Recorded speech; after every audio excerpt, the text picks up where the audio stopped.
Kebetulan waktu itu di tahun 2011. Nah, itu di Gunung Salak lokasinya. Di Gunung Salak, jalur pendakian dari Cidahu. Karena kan kita juga niat awalnya hanya tafakur alam. Saya kebetulan buka tendanya itu samping kuburan. Udah dari pendakian kita udah mulai diganggu, ditampakin gitu, kayak nyium bau-bau aneh. Nah, saya kebetulan senter-senter ke atas tuh. Yang badannya banyak bulunya semua, itu nampakin lagi itu bener-bener mukanya hancur. Kalau yang sebelah kanan enggak, dia yang kepalanya botak itu. Kepala botak, Badannya kurus, kecil, kakinya panjang, dia cuma pakai sempak doang. Kayaknya gue udah gak bakalan mau kesini lagi deh. Ini gunungnya terlalu angker kali. Gunung Salak tuh gunung yang terlihat diam tapi sangat ramah. Betul.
Sampurasun, Assalamualaikum warahmatullahi wabarakatuh.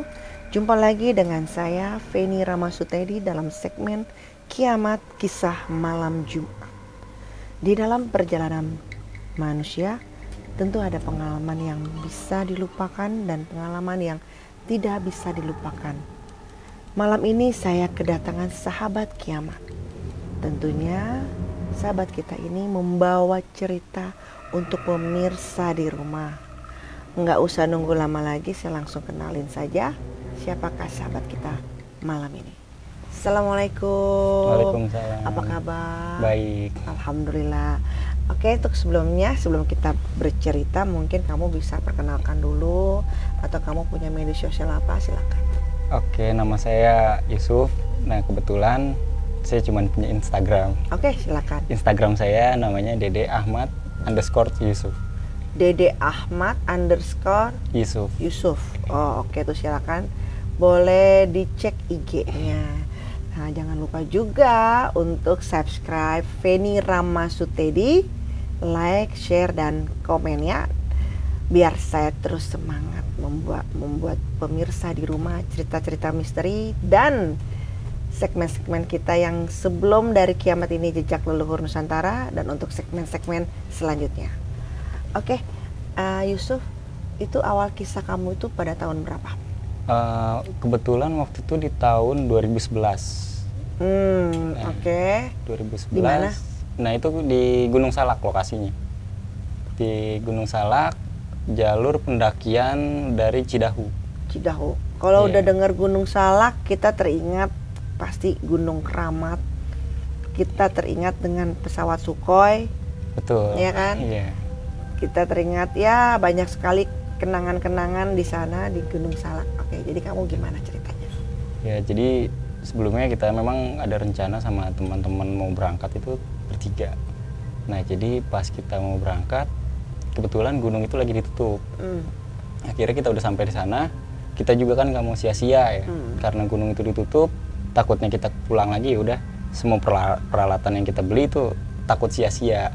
Akhirnya saya minta izin sama kepala Taman Nasional di sana. Nah, kebetulan beliau mengizinkan. Setelah beliau mengizinkan, beliau bilang kamu nggak bisa mendaki malam ini tuh. Jadi kita mendakinya itu start pagi. Alasannya kenapa nggak bisa malam ini? Karena sudah terlalu malam. Nah terus ditutup itu kenapa? Ditutup itu ya mungkin lagi ada penghijauan hutan. Oke, baik. Nah kebetulan kita dikasih tempat untuk istirahat itu di belakang musola. Terserah kata beliau mau tidur di musola atau tidur di balai itu katanya. Nah kita bertiga tidur lah. Pas kita tidur. Di mana kamu pilih? Di balai seperti ini. Oke, baik. Balai, kita tidur. Ada teman satu dia mimpi. Dia mimpinya itu kayak ada harimau naik ke balai. Setelah harimau itu naik ke balai, dia digigit kakinya sama harimau itu. Ya? Nah kebetulan pas dia bangun dari mimpinya, dia langsung lihat pahanya yang digigit harimau itu. Ternyata ada kayak lebam bekas gigitan harimau itu. Berarti bukan mimpi itu. Ya kalau orang Sunda bilang mah teh rep-rep. Rep-rep. Jadi antara mimpi tidak mimpi gitu. Iya, jadi nah yang satu lagi sebenarnya dia punya mimpi juga. Mimpi yang serem juga gitu. Cuman teman yang satu ini nggak mau cerita gitu kan, nggak mau cerita. Nah setelah paginya kita mau mendaki, teman itu baru cerita semalam sama gue juga didatengin sama kayak ada kereta gitu, kita naik kereta ke atasnya atau segala macam lah gitu. Akhirnya kita sempat mau mutusin ya udah nggak usah berangkat gitu, nggak usah berangkat karena kita udah dimimpin kayak gini-gini lah gitu. Tapi karena saya yakin gitu, ya udah ayo kita berangkat aja. Itu saya ngomong. Bertiga ya? Iya bertiga. Sebenarnya sih memang dari awal kita dilarang sama si ketua Taman Nasional itu, katanya kalau bisa jangan naik bertiga. Ganjil? Iya mungkin itu ya ganjil. Akhirnya setelah saya naik, jadi kayak temen itu dia kayak ngerasain kayak ada bayangan yang ngikutin itu dari pintu pendakian kita. Padahal masih di bawah ya? Masih di bawah. Akhirnya ketemu di Kawah Ratu, temen istirahat. Kita semua kayak ngerasain gitu. Cuman karena kita ya udahlah positif aja gitu kan. Kita naik. Mau turun juga tanggung ya? Mau turun juga tanggung. Iya. Kita naik, kita lanjutin. Setelah kita naik, kita lanjutin. Udah tuh. Kita sampai ke tenda. Setelah kita masak, makan atau segala macam, kita istirahatlah di tenda itu ketemu jam 6 maghrib. Kita istirahat, saya bunyiin kayak nesting itu, bunyiin tok tok tok. Setelah menjelang malam ada bunyi itu lagi. Tapi bukan kamu? Bukan, ya, karena diajak bercanda. Karena di situ kita cuman di situ aja bertiga, nggak ada tenda lain. Pas saya keluar, saya buka jendela, saya buka tenda, saya kira ada orang yang ngecamp juga. Ternyata di situ kayak di kuburan itu. Hah? Kuburan? Iya, saya kebetulan buka tendanya itu samping kuburan. Samping kuburan di. Kenapa kamu milih di situ sih? Karena itu puncaknya. Oh, oke. Terus? Iya, samping kuburan itu saya buka jendela, ada yang jarah. Kok kayak ada. Berarti petilasan dong itu? Iya, betul petilasan. Oh. Jadi kayak ada yang jarah apa segala macam. Petilasan yang mana nih? Petilasan kalau kita ini sih namanya Mbah Salak gitu aja sih kita tahu. Oh, oke. Iya, Mbah Salak. Nah, pas saya lihat memang kayak ada orang gitu. Kayak ada orang yang lagi ngaji atau segala macam. Pas temen keluar katanya sepi gitu. Astagfirullahaladzim. Iya, Mbah jadi Salak itu salah satu penunggu Gunung Salak. Nah, iya. Salah satu yang jaga Gunung Salak. Betul. Mbah Salak. Benar. Jadi pas saya cerita kayak gitu, temen kan dia kebetulan tidur ya, habis makan itu dia tidur. Dia kayak dimimpiin gitu. Mimpi apa? Itu yang sorry. Kan di awal kamu berangkat bilang mimpi. Iya. Nah, itu ya, orangnya dia juga atau beda? Beda. Jadi kita bertiga ini kita dikasih mimpi itu yang berbeda-beda. Oh, oke. Terus? Kalau saya itu nggak dikasih mimpi, tapi kayak liatin gitu, kayak ada orang lagi ziarah di kuburan itu, tapi kayak enggak. Kamu lebih ke visual ya? Iya, visualnya. Kalau yang lain itu kayak Mimpi. dikasih mimpi. Nah, teman kamu tadi mimpinya gimana? Dia tuh ngerasa kayak ada yang ngikutin katanya. Kepalanya botak. Terus? Kepalanya botak, dia tuh kayak si anak kecil itu telanjang katanya. Tapi pas sudah sampai tenda kita, dia tuh jadi gede badannya, ngegoyang-goyangin tenda. Nah, kayak ada satu laki-laki kayak misalnya udah sesepuh kayaknya di situ. Itu ada yang jenggotnya panjang segini, dia pakai sorban segala macem. Dia ngebilangin sama yang ngegoyangin tenda ini, si orang yang ngikutin. Iya, di dalam mimpinya itu dia kayak udah nggak usah digangguin lagi, istirahat gitu. Nah, setelah itu ya kayak kita ini mau kayak gimana gitu, mau kita lanjutin ngecamp di sini atau kita pulang aja katanya. Cuman ya karena kita udah tanggung, ya udah kita lanjutin gitu. Akhirnya ada satu temen yang nggak sanggup kayaknya. Jadi kamu cuma 2 orang dong? Iya, kayak teman itu kayak udah nggak sanggup kita digangguin kayak gini gitu. Emang dari situ udah mulai digangguin juga? Udah dari pendakian kita udah mulai digangguin. Gangguinnya gimana? Iya, kayak ditampakin itu kayak nyium bau-bau aneh. Ada bau ubi, ada bau amis kayak gitu-gitu. Kalau ubi mah enak ya? Iya. Amis. Terus gimana? Tapi katanya kalau kayak bau ubi itu, saya tahu dari teman saya, dia tuh abis nyium bau ubi itu dia ngeliat kayak orang lagi duduk di bawah pohon, tapi bulu semua badannya. Kayak genderuwo Kayak gitu. Cuman ya kita balik lagi, kita positif aja gitu. Cuman akhirnya temen ya udahlah kita pulang aja gitu. Nggak jadi naik? Itu udah di puncak kita.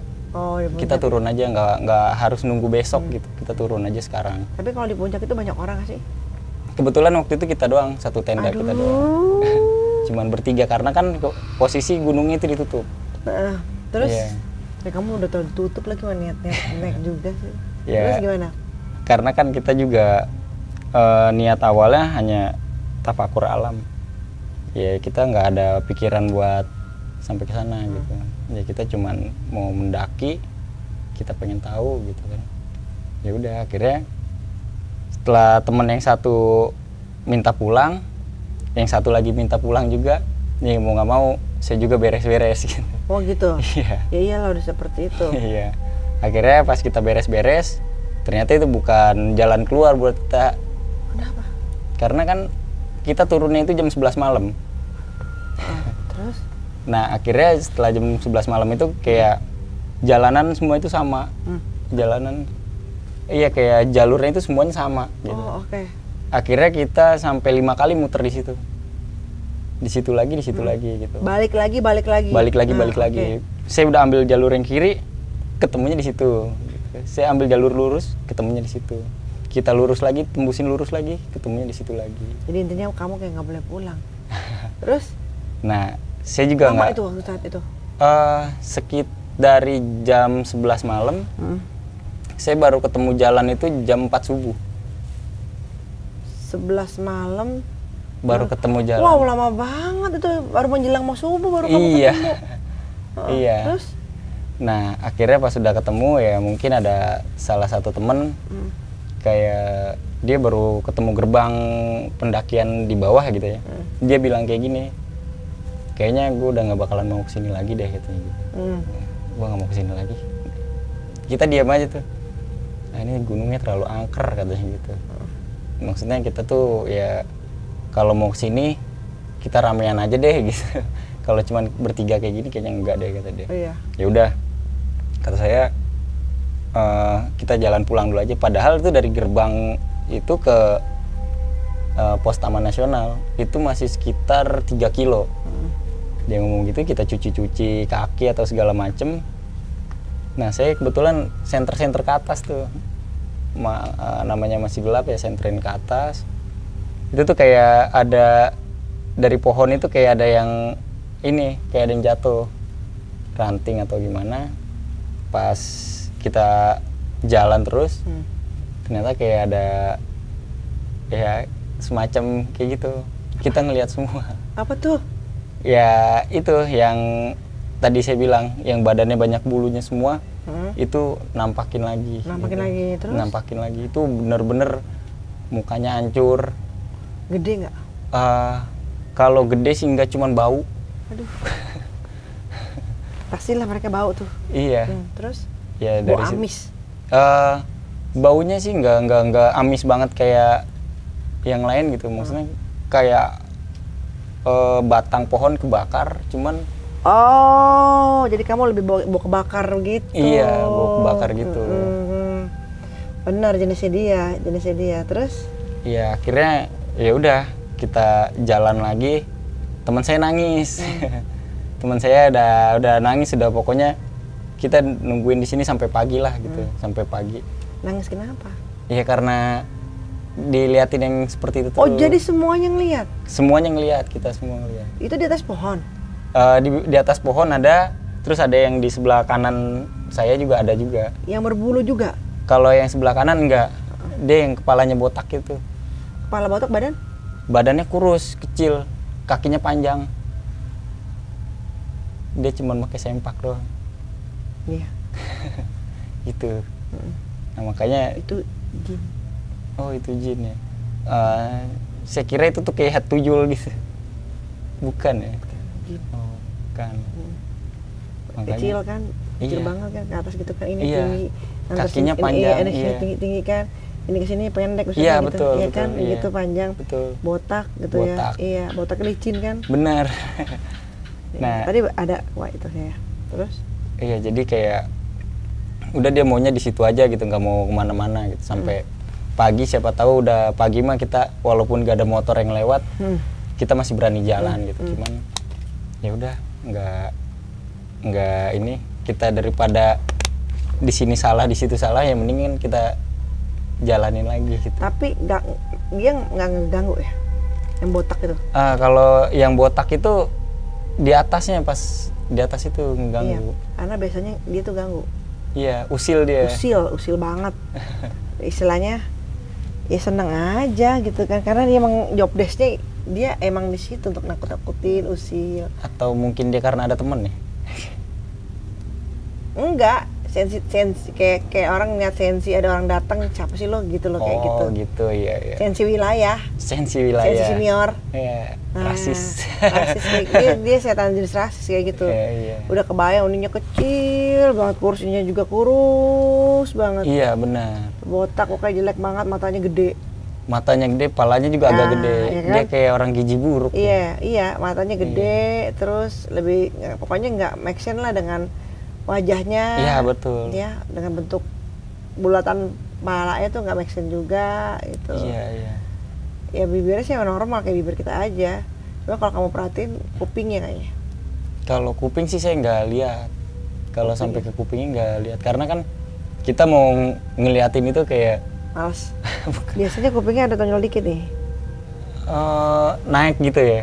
Oh gitu. Tapi gede. Tapi bukan tuyul dia, bukan. Oh bukan. Jin. Oh. Iya, soalnya dia tuh kayak di bawah itu kelihatannya kecil, tapi pas dia di tenda itu waktu di atas dia jadi besar. Iya, bisa dia. Itu kayak gitu. Untungnya kamu nggak dijalin parah, biasanya tuh jahil banget itu. Oh gitu. Iya, soalnya kita juga sampai ya udah kita baca doa aja lah. baca doa. Karena itu jenisnya itu bukan setan. Bukan setan. Tadi tuh saya bilang tuh lebih ke jin.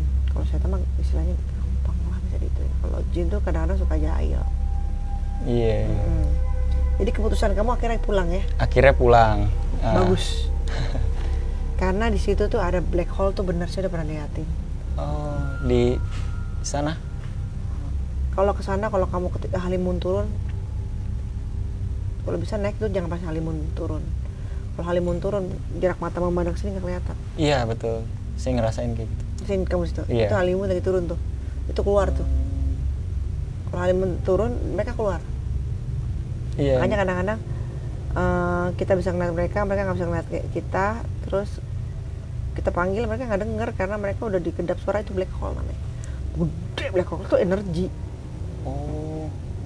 Jadi kayak kita abis ngeliat mereka itu kayak lemes saya badan gitu. Pasti kan energi Iya. keserap. Oh, gitu. Tentunya kita nggak bisa berbuat, emang kita juga nggak bisa berbuat apa-apa kan. Jadi itu ngabisin energi kita dengan rasa takut yang kita pendam itu kan itu energi kita juga Iya. gitu. Oh, saya justru kalau untuk kesitunya sih saya nggak ini gitu, maksudnya nggak cuman ngeliat. Ya udah, kalau saya sih orangnya lebih ke ini ya, cuek. Mungkin ngeliat yang kayak gitu ya udahlah gitu. Cuman kalau teman-teman itu kayak terlalu gimana gitu, terlalu mikir. Lebih didramain lah Iya, istilahnya lebih gitu. dramain. Kamu ya udahlah, emang resikonya kita Iya. pergi ke gunung pasti ada beginian. Pasti istilahnya. ada. Asal jangan sampai touching aja ke kita kan. Betul. Yang penting kita berbaca-bacaan aja gitu. Betul. Ya namanya kita pergi ke tempat suatu alam, apalagi ke gunung khususnya, tentunya kan ada hal-hal yang positif negatif. Nggak usah jauh-jauh ya, di kehidupan kita yang di sini juga pasti kan ada Iya. positif ada negatif. Pasti. Sama juga dengan kehidupan di alam-alam manapun, mau di laut mau di mana pasti ada yang positif, ada yang negatif. Kita berharapnya kita bertemu dengan sesuatu yang positif aja. Betul. Makanya saya nggak pernah berpikiran negatif kalau naik gunung. Jangan, karena sesuai dengan apa kita pikir kan bisa gitu. Iya. Dia, saya udah akhirnya pulang. Baru kita luapin semuanya di dalam angkot. Gimana kita ngelihat apa, kita mimpi apa, semuanya udah kita rangkum deh semua. Jadi dari mimpi itu memang udah pertanda sih sebenarnya. Iya. Dari bawah juga di larangan tuh udah ada. Iya bener. Seharusnya juga saya nggak naik juga maksain gitu. Iya. Mungkin sebenarnya bukan ada lagi pembersihan, ditutup pada sesuatu biasanya. Emang harus ditutup dulu. Keadaan-keadaan tertentu tuh biasanya memang suka ditutup sama pihak Gunung Salak. Iya, karena mereka lebih tahu ya. Iya. Saya kalau lagi suntuk saya ke sana. Oh, ke sana. Iya, nanti tuh ceritanya di luar frame. Karena itu bukan rahasia sih, nanti panjang ceritanya, nggak selesai nih. Sekarang aja udah malam. Jadi intinya kamu akhirnya pulang ya berarti Akhirnya ya? pulang. Tapi setelah pulang nggak ada gangguan apa-apa? Setelah pulang ada gangguan yang kayak kita tiba-tiba di jalan itu kayak semuanya kehilangan gitu, kayak kita semua kayak temen itu di dalam mobil, tidur di dalam mobil, namanya kita capek ya itu mimpi kayak gitu. Terus kayak misal barang-barang kita ada yang ketinggalan apa gitu. Ada nggak? Banyak, kayak tiba-tiba si mobil yang kita naikin bannya copot apa kayak gitu. Masih ngikut itu. Iya, dari situ ya udah kita, mungkin temen yang satu ini udah nggak mau ke situ lagi gitu. Trauma ya. Trauma. Gunung Salak tuh gunung yang terlihat diam tapi sangat keramat. Betul. Ya. Baiklah, terima kasih banyak Yusuf ya. Sama-sama. Udah datang ke Saung Kiamat. Ini namanya Saung Kiamat. Oh, Saung Kiamat. Iya, kisah malam Jumat.